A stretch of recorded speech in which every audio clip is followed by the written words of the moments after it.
오늘도 하나님의 크고 놀라운 은혜와 사랑이 우리 가운데 충만하게 임하기를 바랍니다.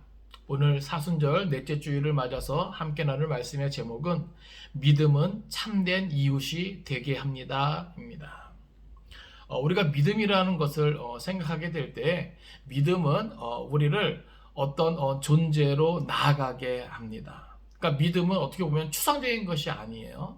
믿음은 어떻게 보면 내면적으로 이렇게 남아있는 것이 아닙니다. 그래서 이 믿음이라고 하는 것은 실제적인 삶 가운데 우리의 모습이 어떻게 되어지게 하는 그것을 우리 가르쳐 주는 것이죠. 특별히 오늘 본문을 통해서는요, 이 믿음이라고 하는 것이 우리로 하여금 참된 이웃이 되게 한다라는 것을 우리가 깨닫게 됩니다.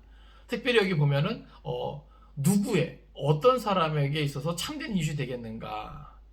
결론부터 말씀드리면 믿음이라고 하는 것은요, 모든 사람에게 있어서 참된 이웃이 되게 한다라고 하는 겁니다. 그러니까 오늘 우리는요, 사실 믿음 생활을 하면서도요, 사실 사람을 가리거든요. 나한테 잘 대해주고 나를 좋아해주고 나를 인정해주고 나를 대접해주는 사람에게 우리는 좋은 이웃으로서 존재합니다. 그러나 어떻게 보면은 우리를 힘들게 하고 괴롭게 하고 심지어 우리에게 손가락질하고 저주하고 마치 원수같이 된 사람까지도 성경은요, 어떻게 보면 그들에게까지도 좋은 이웃이 되어야 된다, 이렇게 우리에게 알려주고 있는 것이죠. 그러니까 어떻게 보면요, 이 믿음의 범주라고 하는 것은요, 인간 관계에 있어서 모든 어떤 한계를 뛰어넘게 하는 것이에요. 그러니까 우리가 이 사순절 기간에 우리가 스스로 정해놓은 그런 테두리 있죠. 그런 한계를 우리가 깰 수 있기를 바랍니다. 그래야 좀 더 우리가 뭐랄까요, 좀 한 차원 높은 믿음의 삶을 경험할 수 있는 것이죠. 그러니까 그런 것을 통해서 우리가 뭐요, 좀 더 성장하게 되는 겁니다. 오늘 본문에서도요, 오늘 한 율법사가 이제 예수님과의 대화를 이제 하게 됩니다. 그래서 어떻게 보면 오늘은 이 율법사의 두 가지 질문과 또 그에 대해 예수님의 답변으로 이 본문이 구성되어 있거든요. 그 율법사의 첫 번째 질문은 무엇을 하여야 영생을 얻을 수 있습니까? 라고 하는 거예요. 그러니까 이것은 인간의 어떤 본질적인 어떤 그런 질문이죠. 그 이러한 질문에 예수님께서는 어떻게 보면은 이 질문 자체예요. 이 사람은 자기 어떤 그런 행함으로 인해서 구원을 얻을 수 있다라고 하는 그런 생각이 반영되어 있는 그러한 질문입니다. 근데 주님은요, 이 질문에 대해서 역질문을 하시죠. 그리고 그에 대한 율법사의 어떤 답변을 통해서 구약 율법의 대강령인 하나님 사랑과 또 이웃 사랑을 제시하게 되는 것이죠. 또 둘째 질문은요, 내 이웃이 누구냐라고 하는 것입니다. 이것은 어떻게 보면은 자기의 선행을 드러내기 위해서, 과시하기 위해서 이렇게 질문한 것인데, 여기에 대해서 예수님은요, 직접적인 답변 대신에 선한 사마리아인의 비유를 통해서 교훈하고 계시는 것이죠. 이제 우리가 오늘 본문을 또 이제 한 절 한 절 살펴보면서 우리가 함께 내용을 살펴볼 것인데, 오늘 이 시간에도 저와 여러분 가운데 하나님의 특별한 은혜가 임하기를 간절히 바랍니다.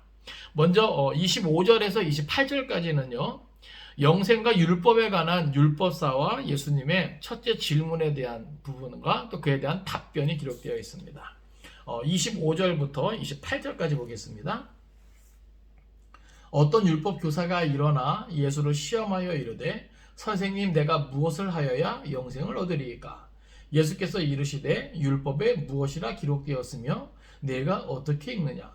대답하여 이르되 내 마음을 다하며 목숨을 다하며 힘을 다하며 뜻을 다하여 주 너의 하나님을 사랑하고 또한 내 이웃을 내 자신같이 사랑하라 하였나이다.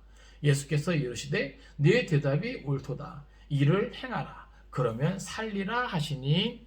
아멘. 자, 여기 보면 어떤 율법 교사가 일어나서 예수님을 시험하여 이르되 이렇게 표현하고 있어요. 그러니까 이 율법 교사가 무리 중에 이제 일어나서 예수님께 시험하기 위하여 나오는 겁니다. 그러니까 그가 정말로 어떤 보다 더 깊은 어떤 영적인 진리를 알고자 하는 어떤 이런 열정 때문에 나오는 것이 아니에요. 예수님을 시험하기 위해서. 그러니까 그 당시에 바리새인들 또 사두개인들 또 뭐라 그럴까요? 이 종교 지도자들은요, 어떻게 하면 예수를 걸려 넘어지게 해서 잡을까라고 하는 어떤 이런 궁리를 이제 하던 사람들이죠. 그러니까 여기 이 율법사도요, 예수님을 시험하여서 예수님의 어떤 그런 답변을 통해서 이제 책 잡으려고 하는 것이죠. 그런 의도를 가지고 지금 나오는 겁니다. 그러면서 어떻게 질문합니까? 선생님, 내가 무엇을 하여야 영생을 얻으리까? 그러니까 이 사람은요, 정말로 이 영생에 대해서 궁금해서 정말 영생을 어떻게 해야 얻을 수 있는가에 대해서 알고 싶어서가 아니라 여기 보면 예수를 시험하여 예수님의 어떤 그런 대답을 통해서 책 잡으려고 하는 것이죠. 근데 어찌됐건 이 율법사가 던진 이 질문은요, 인생에 있어서 최대의 질문에 해당하는 것이죠. 인생이 어떻게 구원을 받겠는가, 영생을 얻겠는가라고 하는 것이에요. 그러니까 오늘 우리는요, 이 모든 어떤 인간의 어떤 본연의 어떤 이런 질문에 대한 답이 사실은 뭐예요? 이 말씀, 기록된 말씀 안에 다 있다는 것을 우리가 인정할 수 있기를 원합니다. 그러니까 이 율법사는 예수님을 시험하기 위해서 이렇게 나와서 이렇게 질문하지만 사실 오늘을 살아가는 많은 사람들이 이 질문을 갖고 있거든요. 어떤 삶의 순간에 인생은요, 이 질문을 하게 돼요. 야, 정말 이 땅에서 삶이 다인가?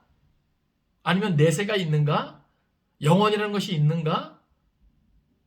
어떤 이런 질문에 딱 부딪혔을 때 정말로 이 성경을 가까이 하고 또 성경을 아는 사람을 가까이 두었으면 그래도 좀 괜찮은데, 그렇지 않은 사람들은 뭐예요? 엉뚱한 곳에서 그 답을 찾고자 뭐예요? 헤매는 것이죠. 그럼 우리는 이 시간 고백할 수 있기 원합니다. 영생을 위한 올바른 대답은 성경 안에 있습니다. 우리가 그것을 인정하고 더욱더 성경을 가까이 할 수 있기를 바랍니다. 근데 보세요. 이 성경이 누구에 대해서 기록하고 있습니까? 바로 우리의 구원자 되시는 예수 그리스도에 대해서 알려주고 있는 것이죠. 요한복음 5장 39절에는 이렇게 기록합니다. 너희가 성경에서 영생을 얻는 줄 생각하고 성경을 연구하거니와 이 성경이 곧 내게 대하여 증언하는 것이니라. 그러니까 이 인생에 있어서 그 모든 질문에 대한 어떻게 보면은 가장 완전한 답이 이 성경에 있는데, 이 성경은 곧 뭐예요? 예수 그리스도에 대해서 우리에게 알려주고 있다. 그러니까 다시 말하면요, 인생에 있어서 그 모든 문제는 그 모든 것이 뭐예요? 예수 그리스도로 통해 있다는 거예요. 그러니까 인생의 문제 해결은 어디에 있다? 예수 그리스도에게 있다라고 하는 것을 우리는 성경을 통해서 알 수 있는 것이죠. 또 요한복음 20장 31절은 이렇게 기록합니다. 오직 이것을 기록함은 너희로 예수께서 하나님의 아들 그리스도이심을 믿게 하려 함이요 또 너희로 믿고 그 이름을 힘입어 생명을 얻게 하려 함이니라. 그러니까 성경을 기록한 목적이 있다는 것이죠. 너희로 예수께서 하나님의 아들 그리스도이심을 믿게 하려 하는 것이다. 우리는 이 성경을 가까이 하면 할수록 이것을 읽고 또 묵상하고 생각하면 할수록 뭐예요? 예수님께서 하나님의 아들 그리스도이심을 우리가 믿게 된다라고 하는 거예요. 그래서 그것을 믿을 뿐만 아니라 그 이름을 힘입어 생명을 얻게 하려 함이라. 이 땅에서 사는 날 동안 그 생명으로 살고 또 영원한 천국 하나님 나라에서 영원한 생명을 얻게 되는 줄로 우리가 믿을 수 있기를 바랍니다. 또 디모데후서 3장 16절에는 이렇게 기록합니다. 모든 성경은 하나님의 감동으로 된 것으로 교훈과 책망과 바르게 함과 의로 교육하기에 유익하니. 그러니까 이만큼 뭐예요? 성경이라고 하는 것은, 하나님의 말씀이라고 하는 것은 이만큼 우리에게 뭐예요? 인생에 있어서 최대의 어떤 그런 문제 해결에 답을 제시해주고 또 많은 유익을 우리에게 가져다 준다는 것이죠. 자, 율법사가 영생을 어떻게 해야 얻을 수 있겠습니까? 라고 물었을 때 예수님께서는 다시 질문하는 겁니다. 26절에 보니까 율법에 무엇이라 기록되었으며 내가 어떻게 읽느냐? 이것은 이 율법사도 다 아는 것이죠. 그러니까 예수님이 그것을 이제 아시는 거예요. 그래서 율법에 뭐라 기록되어 있느냐? 그리고 네가 그것을 어떻게 읽느냐? 여기서 네가 어떻게 읽느냐, 이것은 그것을 네가 예배 때마다 어떻게 암송하고 있느냐라고 하는 것이죠. 네. 그때 율법사가 이제 그 구약 율법의 총 정리를 하면서 이렇게 말합니다. 내 마음을 다하며 목숨을 다하며 힘을 다하며 뜻을 다하여 주 너의 하나님을 사랑하고 또한 내 이웃을 내 자신같이 사랑하라 하였나이다. 이게 어떻게 보면요, 온 율법의 뭐예요? 핵심이죠. 요약 정리입니다. 그래서 이것을 유대인들은요, 뭐예요? 기록해가지고 뭐 이마에도 붙이고 뭐 지비에도 붙이고 그냥 자기들이 앉고 서고 일어서고 그냥 뭐 다니는 모든 곳에 이것을 다 볼 수 있도록, 응? 그러니까 그만큼 뭐예요? 이것을 달달달달 외우고, 그렇게 하는 것이죠. 그만큼 뭐예요? 이것이 뭐예요? 핵심이에요. 율법사가 이렇게 이야기했을 때 예수님께서는요, 그것을 인정해 주십니다. 28절에 보면 예수께서 이르시되 내 대답이 옳도다. 이를 행하라. 그러면 살리라 하시니. 자, 여기서 우리가 또 하나 깨달을 수 있는 것이, 자, 율법사가 뭐예요? 구약의 그 모든 율법의 그 핵심을, 하나님 사랑과 이웃 사랑이라고 하는 그 핵심을 뭐예요? 제대로 대답했어요. 여러분, 이것은 뭐예요? 옳은 것이죠. 그러니까 예수님도 그것이 뭐예요? 옳다 인정해 주십니다. 그리고 더 나아가서 뭐라고 말씀하십니까? 여기 보면 내 대답이 옳도다 하시고, 그러면서 뭐예요? 이를 행하라. 한번 따라합시다. 행하라. 예. 여러분 기억하십시오.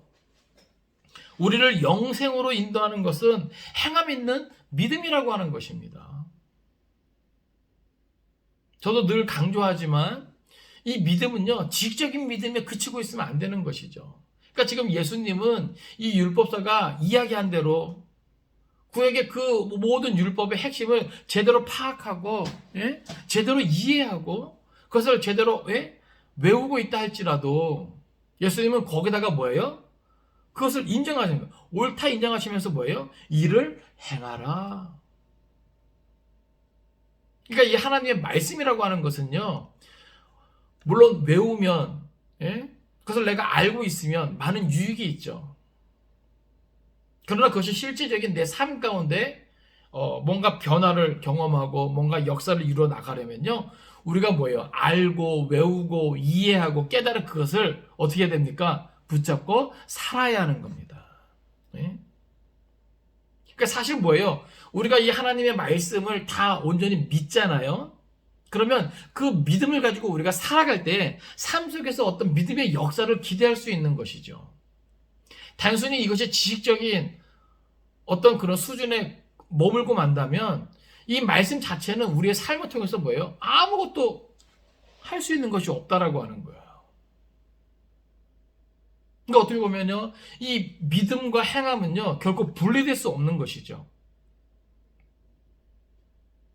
이 성경에 대한 모든 지식도 결국은 뭐예요? 행함으로 나타날 때 내가 그것을 온전히 믿고 내가 그것을 깊이 묵상하고 내 삶 가운데 적용해 나가면서 체득된 말씀으로 그것이 내게 뭐예요? 자리 잡을 때, 그래서 뭐예요? 그 말씀은 나를 새롭게 변화시키고 내 삶이 새롭게 변화되어지는 것이죠. 나와 함께하는 모든 사람과의 관계가 새롭게 되어질 수 있다라고 하는 것이죠. 그러니까 성경은요, 어떻게 보면 우리로 하여금 이 말씀을 가까이 하게 하고 이 말씀을 알게 하고 깨닫게 합니다. 그리고 거기에 그치는 것이 아니에요. 이 말씀 가지고 살라라고 하는 거예요. 구약도 마찬가지입니다. 저들이 실제 율법을 적용할 때 우리 계속 요즘 뭐예요? 레위기 말씀 살펴보았잖아요. 하나님의 그 거룩함을 유지함에 있어서도, 그 정결함을 유지함에 있어서도요, 그것이 단순히 뭐예요? 그냥 율법의 지식으로 끝나는 것이 아니에요. 그것은 뭐예요? 그들의 실제 삶이었다고요. 저들이 이런저런 이유로 인해서 부정하게 됐을 경우 저들은 실제 그 공동체에서 어떻게 해요? 분리될 수밖에 없었다는 것이죠. 그러니까 하나님과의 온전한 사귐을 위해서는요, 거룩해야 되거든요. 정결해야 되거든요. 먼저는 하나님께서 율법으로 뭐예요? 그것을 다 알려주셨어요. 그럼 그 알려준 그 지식이 뭐예요? 그들의 삶 가운데 그대로 뭐예요? 영향력을 갖는 거예요. 그래서 실제 삶 속에서 뭐예요? 부정하게 된 경우는 뭐예요? 그 공동체로부터 분리될 수밖에 없었고, 적법한 어떤 그런 절차에 의해서 의식을 통해서 뭐예요? 정결하게 된 경우에 다시 뭐예요? 하나님께로 나올 수 있는 것이죠. 그러니까 구약에 있어서는요, 이것이 그냥 율법의 지식으로 그치는 것이 아니에요. 그것이 저들의 삶의 실질적인 뭐예요? 존재의 양식이었던 것이죠. 근데 오늘날 신약시대에 와서는 이것이 너무나 뭐예요? 그냥 이 지식적인 이것이 너무나 많다라고 하는 거예요. 이 말씀이 우리의 삶을 어찌할 수 없는, 그거 왜 그런가 하면 그것을 지식적으로 그냥 알고 깨닫는 것에만 멈추고 있기 때문에 그렇죠. 그러니까 어떻게 보면 이 율법사는요, 이 구약의 모든 율법에 대해서 뭐예요? 자신이 있어요. 왜냐면 그러니까 율법사죠. 율법에 능통한 자가 율법사 아닙니까? 율법을 가르치고, 예? 어느 정도의 지도자의 어떤 위치에 있는 사람들이 율법사 아닙니까? 그러니까 이 사람은요, 아주 율법을 다 꿰고 있는 거예요. 그러니까 예수님은 뭐예요? 그래, 다 맞다 말이야. 율법 그 자체는 뭐예요? 다 옳은 것이죠. 하나님께서 주신 것이니까. 그러나 거기서 더해가지고 뭐까지 해야 되냐면 이를 행하라. 예수님은 그것을 지금 뭐예요? 지적해주고 있는 거예요. 그러니까 여러분, 믿음이라는 것은요, 단순히 이 성경 66권을 내가 많이 알고 외우고, 예? 여기에 그치는 것이 뭐예요? 믿음이라고 말할 수 없다라고 하는 겁니다. 예? 실제 뭐예요? 이 말씀 붙잡고 내가 살아가는 수준만큼 뭐예요? 내 믿음의 수준이 드러나는 것이죠. 그래서 우리가 이 시간 다시 한번 기억해야 되는 것은 우리를 영생으로 인도하는 믿음은 행함이 있는 믿음이라고 하는 사실을 우리가 기억하기 원합니다. 그러니까 지금 예수님은 네가 그 율법을 다 말한 것이 옳다 말이야. 그것을 인정해 주시면서 이를 행하라. 행함의 중요성을 이야기하는 거예요. 네가 아는 그것, 네가 깨달은 그것, 네가 외우고 있는 그것을 그대로 행하라. 그대로 살라는 겁니다. 그러면 뭐예요? 살리라. 할렐루야. 우리가 말씀대로 지키 행하고자 할 때 우리가 살게 될 줄로 믿습니다. 비록 죄악이 관영하고, 예? 아무리 힘들고 어려워도 우리가 말씀대로 행하고자 할 때 우리가 살게 될 줄로 믿습니다. 여러분, 믿음 안에서 몸부림치는 그 사람을요, 하나님은 결코 외면하지 않습니다. 포기하지 않습니다. 이 땅에서 믿음으로 그 모든 것들을 참고 견디고 이겨낼 줄로 믿습니다. 더 나아가 그렇게 행함 있는 그 믿음이야말로 영원히 주 안에서 사는 역사가 있게 될 줄로 믿습니다. 그러니까 예수님은 바로 이것을 그에게 가르쳐 주시는 것이죠. 이제 29절부터 35절까지는 율법사의 두 번째 질문이 있고요. 거기에 대한 예수님의 선한 사마리아 비유가 있게 됩니다. 우리 29절부터 한번 보겠습니다. 그 사람이 자기를 옳게 보이려고 예수께 여짜오되 그러면 내 이웃이 누구니까? 자, 먼저 여기 보면 이제 첫 번째 질문에 대해서 예수님께서 다시 반문하시고 또 그것을 그 율법에 대해서 행하라 하시니까 아마 좀 멋쩍었을 거예요. 네?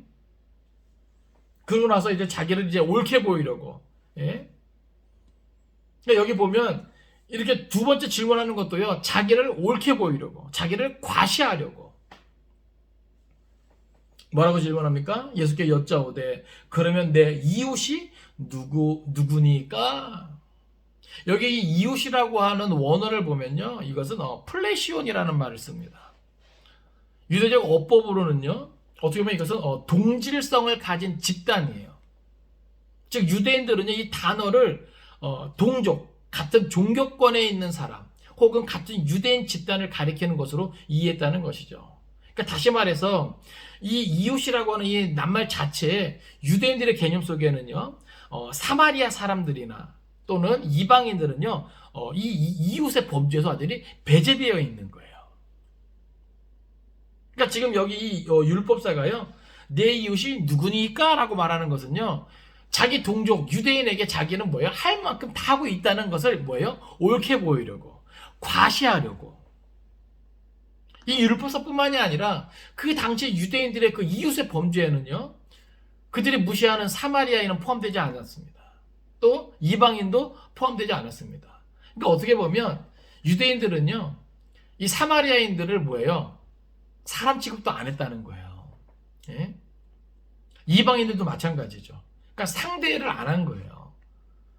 저들이 뭘 가지고 있음에도요, 하나님의 율법을 가지고 있음에도 불구하고 하나님을 사랑하고 내 이웃을 내 몸같이 사랑하라 하는 이러한 율법을 가지고 있음에도 불구하고 저들이 그것을 알고 있었음에도 불구하고 실제적인 저들의 삶 가운데 의식 속에는요, 이러한 사마리아 사람들이나 이방인들에게는요 아예 이웃의 범죄에 포함시키지도 않았다는 것이죠. 그러니까 지금 예수님은 뭐예요? 그 한계를 깨뜨리시는 거예요. 그러면서 이 율법사에 내 이웃이 누구이니까? 이러한 질문에 예수님은 직접적인 대답으로 말씀하지 않으셔요. 그리고 우리가 잘 아는 대로 선한 사마리아인의 비유로 말씀해 주시는 겁니다. 30절 보세요. 예수께서 대답하여 이르시되 어떤 사람이 예루살렘에서 여리고로 내려가다가 강도를 만나매 강도들이 그 옷을 벗기고 때려 거의 죽은 것을 버리고 갔더라. 아멘. 자, 이제 예수님의 비유의 시작은 이렇습니다. 어떤 사람이, 그냥 한 사람이에요. 그러니까 많은 경우에서 이 사람이 유대인이라 이제 생각되어집니다. 자, 이 어떤 사람이, 한 유대인이 예루살렘에서 여리고로 내려가다가, 여기 내려가다라고 하는 이 표현을 쓴 것은요, 예루살렘이 좀 더 높은 곳에 있어요. 그래서 약 해발 760m 정도의 고지대에 예루살렘이 있고요.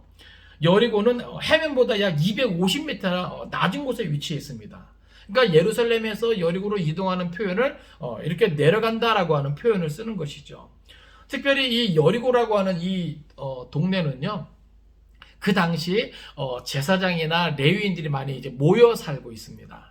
그리고 약 예루살렘에서부터 거리는 약 36km 정도. 그러니까 거리가 이제 꽤 되는 것이죠. 그리고 그 사이에는요, 길이 가파르고 길 양쪽에는 암석들, 바위들이 이제 많기 때문에 도둑들이 자주 출몰하는 어떤 그러한 길이 되는 것입니다. 그러니까 지금 그런 길로 지금 뭐예요? 어떤 사람이 내려가다가 실제로 뭐예요? 그 당시 자주 출몰했던 강도를 만난 거예요. 근데 여기 강도를 만남해라고 하는 이 표현을 보니까 한 사람이 아니에요. 여러 명의 강도들을 만난 겁니다. 그러니까 여러 명의 강도 때에 뭐예요? 완전히 당한 것이죠. 그가 당한 일을 보세요. 여기 보면 그 옷을 벗기고 때려 거의 죽은 것을 버리고 갔더라. 여기 보면은 거의 죽을 정도로 맞고 빼앗기고 한 것이죠. 그리고 그 상태로 뭐예요? 이 강도들이 그냥 버리고 간 거예요. 방치하고 간 거예요. 그러니까 지금 이 본문 속에서는요, 이 강도 만난 이 어떤 사람이 지금 죽었는지 살았는지는 확실하게 모릅니다. 그렇죠? 그러니까 거의 다 죽을 정도로. 그러니까 지금 이 사람의 상태는 뭐예요? 누군가의 도움을 필요로 하는 그런 상태라고 하는 거예요. 누군가의 도움 없이 스스로 뭐예요? 자기를 챙길 수 없는 지경이라는 것이죠. 그것을 뭐예요? 예수님의 이 비유는 그 필요성을, 그것을 뭐예요? 강조하면서 시작합니다. 그런데 마침 여기 31절 보니까 한 제사장이 그 길로 내려가다가 그를 보고 피하여 지나가고. 자, 마침 어떤 사람이 예루살렘에서 여리고 내려가다가 강도를 만나가지고 거반 죽게 되었는데 그 상태로 방치되는 거예요. 그 방치되면 뭐예요? 누군가의 도움을 반드시 필요한다는 것을 뭐예요? 강조하고 있다 그랬죠. 근데 마침 딱 그때 마침 뭐예요? 누가 지나가요? 제사장이 지나가는 거예요. 그 길을. 아마 이 사람은 예루살렘에서 제사장의 의무를 다하고 이제 뭐예요? 여리고에 있는 자기 집으로 아마 내려가는 길이었을 거예요. 그런데 이 제사장이 그것을 뭐예요? 보았다 그랬어요. 어떤 것을 봐요? 누구를 봐요? 지금 누군가의 도움을 꼭 필요로 하는 강도 만난 사람을 보았다는 거예요. 거반 죽게 되어서 방치되어 있는 그 사람을 뭐예요? 보았다는 겁니다. 근데 이 제사장이 어떻게 합니까? 피하여 지나가고. 지금 이 제사장이 피할 수밖에 없었던 이유는 두 가지로 우리가 생각할 수 있습니다. 하나는 자기도 혹 뭐예요? 강도를 만날까봐 빨리 그 길을 벗어나고자 하는 어떤 그런 심리. 그러니까 어떻게 보면 약간의 두려움도 있었겠죠. 이것이 보통 인간의 심리가 그래요. 예? 그냥 그 현장을 보면 바로 그냥 도와주러 달려갈 것 같지만 사람의 심리가 그렇지 않다라고 하는 것이죠. 왜냐면은 그 길은 강도가 자주 출몰하는 곳이고 또 어떤 사람이 강도를 만난 그 정황으로 확실하게 보이니까 아 나도 강도 만날 수 있구나라는 두려움에 사로잡혀서 빨리 그 자리를 벗어나고자 하는 거예요. 또 한 가지는 이 제사장은 이 강도 만난 자가 뭐예요? 죽은 줄로 알았던 거예요. 그래서 제사장이 뭐예요? 시체에 손을 대면 부정하게 되잖아요. 율법을 어기게 됩니다. 그래서 그것 때문에 정해진 규례, 율법에 의해서 이 제사장이 뭐예요? 시체에 손을 대지 않기 위해서 그 자리를 피하여 갔다라고 하는 거예요. 근데 여러분, 한 인간으로서도 지금 누군가의 도움을 꼭 필요로 하는 이 강도 만난 자를 발견했다면 이 사람이 제사장이 아니라 할지라도 뭐예요? 사실은 도와야 마땅한 것이죠. 그러니까 이 사람은 뭐예요? 제사장으로서는 더더욱 그러하는 것이죠. 물론 율법이 어떤 이런 것이 뭐 걸릴 수 있는 어떤 이런 것 때문에 요소가 있기 때문에 그 자리를 피했다 할지라도 최소한 뭐예요? 죽었는지 살았는지는 확인을 해야 될 거 아닙니까? 그러나 이 사람은 최소한 뭐예요? 그것마저도 뭐예요? 하지 않고 그저 뭐예요? 자기만을 생각하고 외면했다는 것이죠. 그러니까 성경은 그것을 말하는 거예요. 그리고 32절에는요. 또 이와 같이 한 레위인도 그곳에 이르러 그를 보고 피하여 지나가되. 자, 레위인도 뭐예요? 예루살렘에서 레위인의 직무를 다 감당하고 그리고 뭐예요? 여리고에 있는 자기 집으로 이제 가는 길이었을 거예요. 마찬가지로 이 레위인도 뭐예요? 그를 보았어요. 누군가의 도움을 꼭 필요로 하는 이 강도 만난 자를 보았어요. 근데 마찬가지로 어떻게 합니까? 그냥 피하여 지나가고. 아마 이유는 제사장의 경우와 같았을 겁니다. 여러분, 왜 예수님은 많은 사람 가운데 제사장을 또 레위인을 비유로 이렇게 등장시켰을까요? 이것은 율법사가 자기 스스로도 뭐예요? 자기 스스로 뭐예요? 자기가 자기 만족에 빠졌죠. 율법에 대해서 많이 알고 그 율법을 다 지켰다라는 것을 과시하기 위해서 내 이웃이 누굽니까? 라고 말하고 있는 이러한 모습과 비슷한 어떤 종교적인 어떤 지도자의 어떤 위치에 있고요. 또 종교적으로 뭔가 좀 우월감을 가질 수 있는 제사장과 레위인을 등장시킨 거예요. 그들 또한 율법에 능했을 것이고 하나님 앞에서 뭐예요? 나름대로 율법을 지키면서 그렇기 때문에 뭐예요? 이 강도 만난 자, 거반 죽게 되어 방치된 자를 뭐예요? 피하여 갈 만큼 율법에 철저한 사람들. 그러나 뭐예요? 예수님은 그것이 잘못되었으면 뭐예요? 깨뜨리기 위해서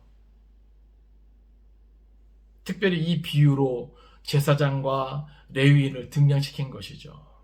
그러니까 진짜 하나님의 뜻이 어디 있냐가 중요한 것이죠. 율법의 정신이 중요한 것인데 이 사람은 그저 뭐예요? 그냥 율법에 그냥 그 테두리에 갇혀가지고 제사장이나 레위인이나 그의 생사를 확인도 안 하고 피하여 가기 바빴던 것이죠. 이제 예수님이 33절에서 사마리아인을 등장시킵니다. 어떤 사마리아 사람은 여행하는 중 거기 이르러 그를 보고 불쌍히 여겨. 자, 여기 보면 다른 뭐 유대인을 등장시킬 수도 있었을 것인데 예수님은 사마리아 사람을 등장시킵니다. 여기에는 분명한 이유가 있는 것 같아요. 아까 제가 이웃에 대한 개념을 설명할 때 이 유대인들에게 있어서 이 이웃의 개념은 사마리아인은 완전히 배제된 상황이거든요. 사람 취급도 하지 않았어요. 완전히 그냥 무시하는 겁니다. 그런데 뭐예요? 바로 그렇게 무시당하는 유대인들에게 사람 취급도 또 이웃의 범주에도 들지 못하는 이 사마리아 사람이 등장하는 거예요. 자, 이 사마리아 사람이 여행하는 중에 거기에 이르러 이제 그 장소에 이제 이르렀다는 것이죠. 그리고 뭐예요? 그를 똑같이 뭐예요? 보았어요. 누군가의 도움을 필요로 하는 강도 만난 자를 보았습니다. 그리고 뭐예요? 여기 보니까 불쌍히 여겨.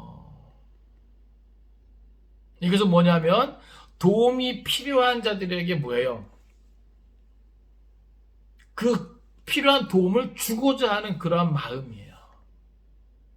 그러니까 제사장과 사실 레위인이 뭐예요? 하나님을 섬기는 자, 성전을 섬기는 자, 그죠? 이 모든 것을 잘 섬기는 자로 사실은 뭐예요? 이 마음을 가져야 되는 거거든요. 도움이 필요한 자에게 마땅히 뭐예요? 도와줄 마음을 갖는 그 마음이 뭐예요? 사실은 하나님의 마음이거든요. 예수님의 마음이고, 예? 어떻게 보면 믿음이 있노로 하는 사람이 가져야 하는 가장 기본적인 마음이죠. 그러니까 여러분 보세요. 믿음은 어떤 껍데기가 아닙니다. 이것은 실제적인 거예요. 예? 어떻게 보면요, 가장 인간다운 인간, 가장 사람다운 사람은요, 저는 믿음이 있는 사람이어야 된다고 생각하는 거예요. 그렇지 않습니까? 어떤 이기적이고, 예? 어떤 법조문과 어떤 그런 규례에 그냥 얽매여서 가장 인간적인 어떤 이런 것들을 내팽개치는 어떤 이런 것이 아니라 참된 믿음이라고 하는 것은 누군가 도움이 필요한 경우에 기꺼이 돕고자 하는 그 마음을 갖는 이것이 뭐예요? 저는 믿음의 사람이 가져야 되는 마음이라 생각합니다.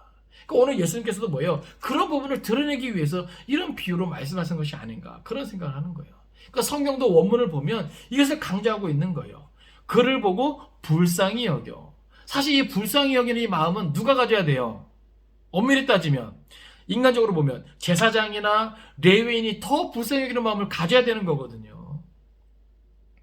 여러분 예수님이요 이 땅에 오셔가지고 공생애를 시작함에 있어서 예수님이 인간들을 보시고 많은 문제 가운데 허덕이는 많은 죄 때문에 허덕이는 그들을 보시고 가지시는 마음이 뭐예요? 불쌍히 여겨, 민망히 여겨, 이 마음이거든요. 주님과 같은 마음은요 불쌍히 여길 줄 아는 마음이에요. 민망히 여길 줄 아는 마음이에요. 누군가 도움이 필요한 사람을 보고 차갑게 외면하고 나만을 생각하고 나만의 이익을 추구하고 나만 잘 되기 위해서 이런 마음을 갖는 것은요 믿음이 있는 사람의 마음이 아니에요. 예수님을 닮은 그런 사람의 마음이 아니라는 것이죠.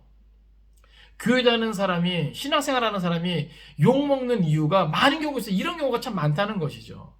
세상 사람들이 손가락질하면서 뭐라 그럽니까? 믿는 것들이 더해. 교회 다니는 것들이 더해. 심지어는 목사들이 더해. 왜 이런 이야기를 듣습니까? 마땅히 불쌍히 여길 줄 아는 마음이 있어야 되는 그 상황 속에서 그 자리를 피하거나 모른 척하거나 차갑게 외면하거나 사랑하는 성도 여러분, 이 사순절 기간에 예수님이 이 땅에 오셔서 우리 인생들에게 어떻게 해주셨는가? 죄 많은 나에게 어떻게 해주셨는가? 우리가 그것을 기억할 수 있기를 원합니다. 주님 닮은 마음은 불쌍히 여기는 마음이에요. 근데 지금 그 불쌍히 여기는 마음이 누구에게 있다고요? 유대인들에게 무시당하고 사람 취급도 받지 못하는 선한 사마리아 사람이 그 마음을 가지고 있다는 거예요. 여러분 그 마음만 갖고 그냥 지나칠 수 있잖아요. 그죠? 아유 안 됐네 찌찌찌 하면서 그냥 지나갈 수 있잖아요. 근데 이 사람은 거기서 끝나는 것이 아니에요. 34절 보세요. 가까이 가서 기름과 포도주를 그 상처에 붓고 싸매고 자기 짐승에 태워 주막으로 데리고 가서 돌보아 주니라. 우와, 이 사람은 진짜 친절한 사람입니다. 가까이 가서 자기도 다시 또 뭐예요? 강도 만날 수도 있는 그런 위험을 무릅쓴 거예요. 가까이 가서 사람들이 죽었는지 확인하고 그 사람의 상태가 어떤지 확인하고 기름과 포도주를 그 상처에 부었다는 것은요 응급처치를 했다는 겁니다.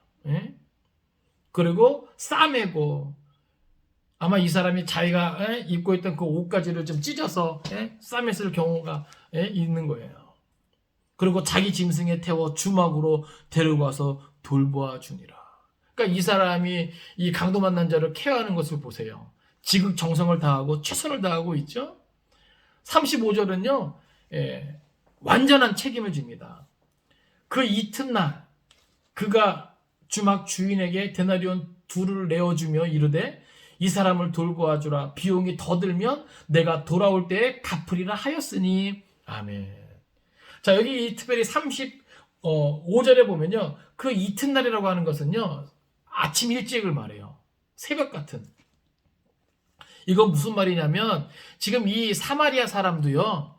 한가해서 이 사람을 지금 도와준 것이 아니라고 하는 거예요.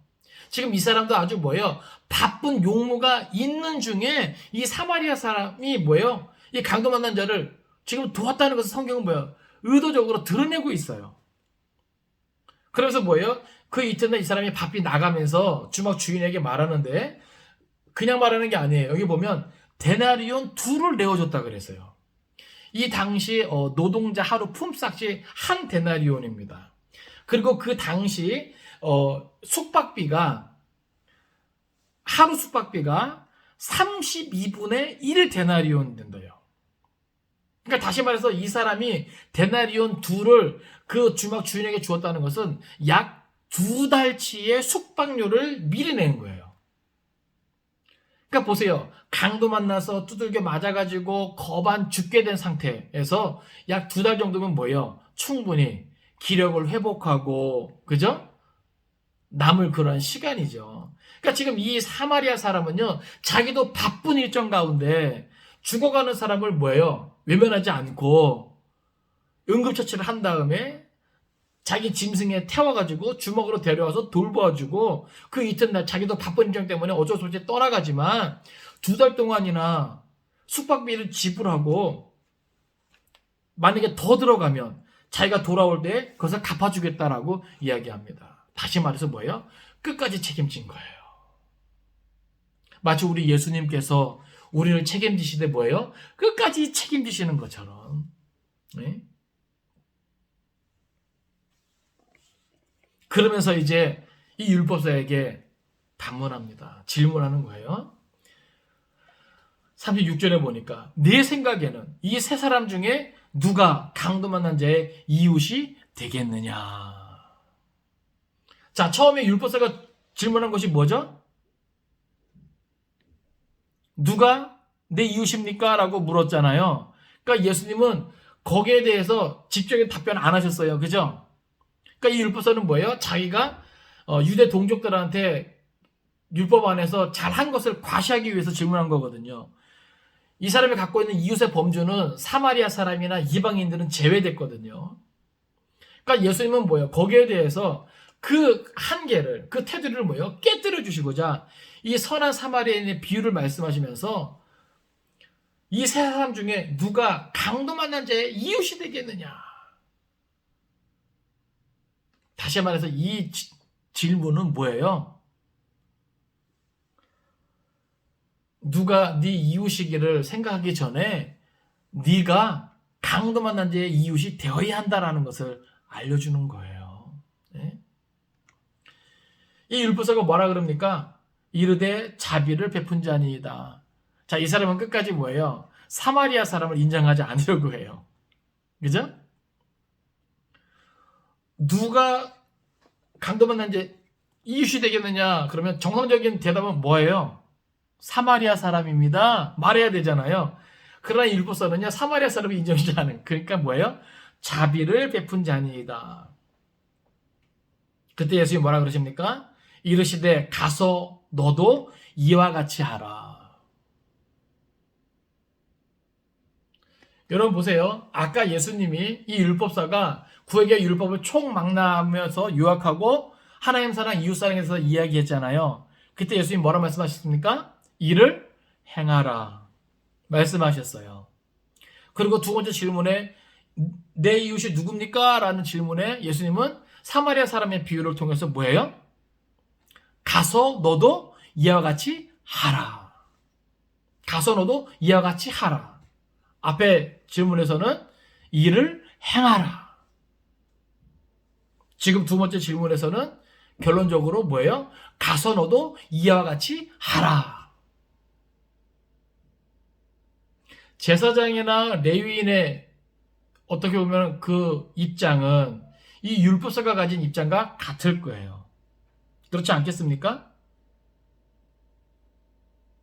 그러니까 지금 예수님이 드러내고자 하는 것은 어떻게 보면 우리가 계속 지금 믿음에 대해서 연결해서 생각하고 있는데 하나님께서 인정하는 믿음의 모습이 아니라고 하는 겁니다. 예? 저들이 뭐예요? 성전을 섬기고 하나님을 섬기고 하나님 앞에서 많은 일을 감당하지만 그죠? 제사장이나 레위인의 모습은 강도 만난 자의 이웃의 모습이 아니라고 하는 거예요. 그러니까 결국 이 율법사가 자기가 잘한 것에 대해서 그것을 내세우려고 누가 내 이웃입니까? 라는 질문에 예수님은 강도 만난 자의 이웃이 되어야 함을 강조하고 있는 거죠. 네가 생각하는 그 이웃의 범주 그거 아니야. 네가 자랑하고 싶은 그거 아니야. 그 차원 아니야. 그보다 더 커야 되는 거야. 그것을 깨뜨려서 네가 제한을 두고 잘하는 그 수준을 넘어서 강도 만난 자의 이웃까지 될 수 있어야 되는 거야. 사랑하는 성도 여러분, 가서 너도 이와 같이 하라. 저는 이 말씀 묵상하면서 마지막에 예수님의 말씀이 저한테도 쿵 다가오더라고요. 가서 너도 이와 같이 하라. 어떻게 보면 지금까지 신앙생활하면서 많은 경우에 있어서 혹 우리도 제사장이나 레위인 같이 나만을 생각하고 하나님을 섬기지 않았는가, 신앙생활하지 않았는가. 근데 사실 하나님께서, 예수님께서 우리에게 실제 이 땅에 사는 날 동안 원하시는 모습은 강도 만난 자의 이웃이 되어라라고 하는 거예요. 그럼 우리가 여기서 영적으로 한 번 더 적용하면요, 이 세상에서 강도 만난 자는 누구겠습니까? 성경은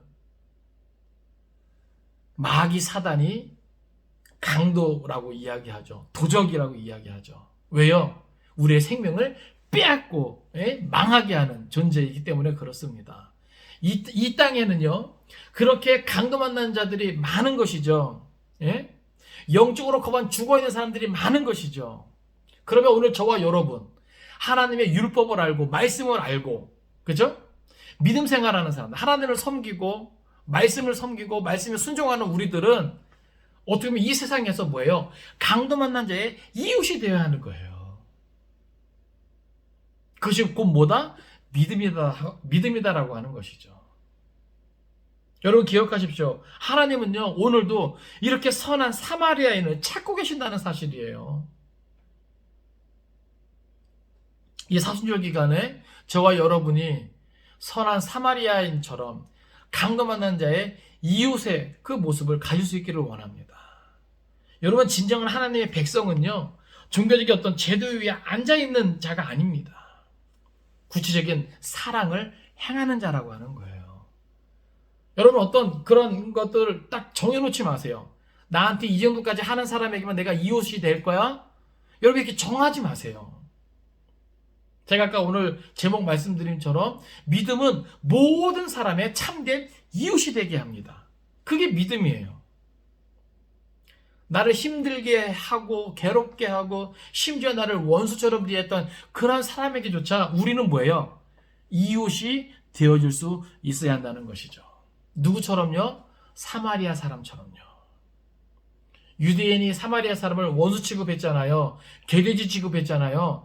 그럼에도 불구하고 이 선한 사마리아 사람은 그 강도 만난 자의 이웃이 되어 주었습니다. 사실 뭐예요? 이게 믿음의 모습이라고 하는 거죠. 예수님을 닮아가는 사람의 모습이어야 한다는 것이죠. 자기를 희생하고 헌신적으로 끝까지 책임지는 이 모습이야말로 오늘 이 시대를 살아가는 진정한 그리스도인의 모습이어야지 않겠습니까? 말씀을 정리합니다. 사랑하는 성도 여러분, 오늘 본문을 통해서 우리가 몇 가지 다시 한번 기억하기 원합니다. 성경에는 인생 최대의 질문에 대한 해답이 담겨 있습니다. 그 모든 것은 예수 그리스도에 있고 성경은 바로 그 예수 그리스도를 통해서 우리에게 정확한 답을 제시하고 있습니다. 우리가 그 예수를 믿고 그 답을 통해 나아갈 수 있기를 바랍니다. 두 번째는 우리를 영생으로 인도하는 것은 행함 있는 믿음이라고 하는 거예요. 단순히 지식에 그치는 것이 아닙니다. 우리가 알고 있는 그 말씀대로 살아야 우리 또한 살게 되는 것입니다. 마지막으로 하나님은 지금도 오늘도 선한 사마리아인을 찾고 계십니다. 사랑하는 성도 여러분, 우리는 모든 사람의 이웃이 되어야 합니다. 강도 만난 자의 이시 되어진 선한 사마리아 사람처럼 오늘 이 시대에 마귀에게 그 영혼을 빼앗겨 죽어가는, 그래서 방치되어 있는 그 많은 사람들에게 저와 여러분이 참된 이웃이 되기를 주님의 이름으로 축원을 드립니다. 기도하겠습니다.